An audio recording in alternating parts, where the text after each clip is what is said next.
Hello, welcome to my dad's friends. The show about my dad's friends. My dad is creative and so are his friends. Today we are joined by Kurt Loyd. Hi Kurt, thanks for coming in. It's good to see you, buddy. It's been a couple of months, and it's always nice to see you. How did you meet my dad?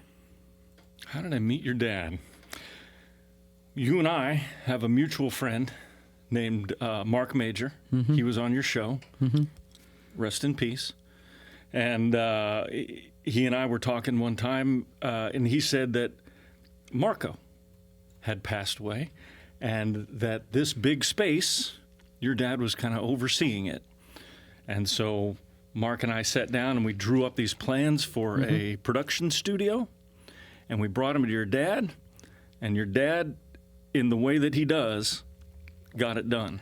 He made it happen. So this facility that we're sitting in came from a piece of notebook paper, and that's the day I met your dad. Pretty remarkable. How did you get started in entertainment? I was 15 years old in Texas, and a friend of mine worked, you all right? Yeah. At a radio station, and he invited me to come up and help him sort records. And I just stood in the doorway and I watched the DJ talk on the radio. And I thought, well, I can do that. And I learned how to do it. And I started in radio when I was 15, and by the time I was 17, I was doing television. And I worked on some films, just all in production. And that's the story of my entertainment career. It ended here. It ended in this studio. I couldn't do anything entertaining anymore, so I retired. I recently helped you at your new comic swap. How did you get started? I have been collecting comic books since I was 6 years old. I started with Little Archie, and I have just moved along from then. And then one day I moved from Texas back home to Oregon, and I couldn't bring my comic books with me. I had to wait and have them shipped back, and so I left them with a friend. And when I got a hold of that friend about a month later, he wasn't there. He wasn't available to come to the phone, and I never heard from him again, and I never saw my comic books again. And so I stopped collecting. I stopped going into comic book stores.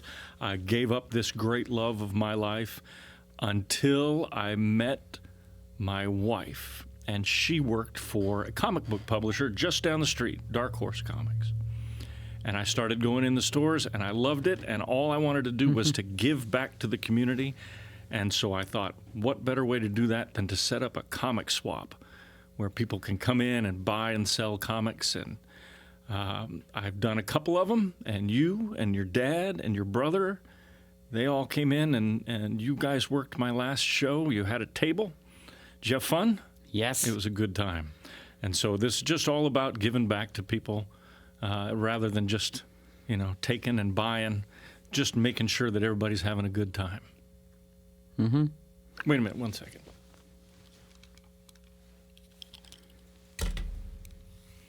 Now I feel more at home.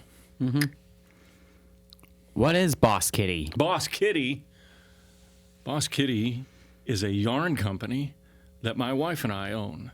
My wife is a brilliant color person. She knows how to put colors together like nobody I've ever met.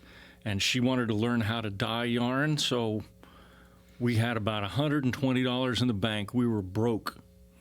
And we decided we would eat ramen for the next 2 months to give her an opportunity to buy some yarn, buy some dye, and make Christmas presents. You all right? Yeah. Okay. And she was so good at it that I decided, you know what, we need to just keep doing it. And we kept doing it, and now we've grown it to a nice size business. And it helped us buy our house, and it helped us buy our cars, and it helps feed us. And I could not be happier. I know nothing about knitting. I know nothing about crocheting. I know this much about yarn, but I run a yarn company, and it's fun. Any stories about my dad? You know, Shade, I don't have any specific stories about your dad. My favorite stories about your dad are the stories that other people tell, because your dad is like a big onion to me. And so every time somebody tells a new story, another layer comes off that onion, and I learn something new about your dad. So I've got a few stories of just hanging out and being around him, but the best stories are the stories that other people tell, because then I know your dad a little bit better. Mm-hmm. And he's one of the most wonderful, giving, ambitious people I've ever met. So I'm proud to be his friend. I'm proud to be your friend. Oh, yeah. We just had a couple of holidays. Do you have a favorite holiday? Christmas. Christmas is always my favorite. Do you have a favorite Christmas movie? Like, I like the Muppets. I like the Muppet Christmas Carol. Do you watch Christmas movies at all? Yep, I like Die Hard. That's great. So that's why I love Christmas. There are no 4th of July movies. And the Easter movies are terrible. But Christmas movies, I could sit down every night all December and watch Christmas movies. So I think by default that makes it my favorite holiday. Mm-hmm. Got any questions for me? I do have questions for you. I've never known what your favorite hobby is, except for I see you draw. Mm-hmm. But do you have a favorite hobby outside of that? Anything that you really like to do to have fun? Yep, play on my computer and watch movies. That's great. I love watching movies. You want to watch a movie together sometime? Mm-hmm. Okay, we'll do that. I'll let you pick. Do you have a favorite movie? Cats. Cats? Really? Mm-hmm. Like the new Cats that just came out like 3 or 4 years ago? Yep. I'm in. I've never seen it. Mm-hmm. I thought maybe it would be awful, but on your recommendation, I'm going to watch the new Cats. Oh, yeah. We'll set it up in here. We'll watch it here in the studio. Mm-hmm. Terrific. I appreciate it. You have anything else for me? Nope. Do you like coffee? Nope. I don't blame you. This is terrible coffee. Mm-hmm. If you see our waiter, though, flag him down because I could use the top off. Mm-hmm. Thank you, Kurt Loyd. Thank you, buddy. It's good to see you. Great show. Thanks again to Kurt Loyd. Remember to like, share, and subscribe. See you next time.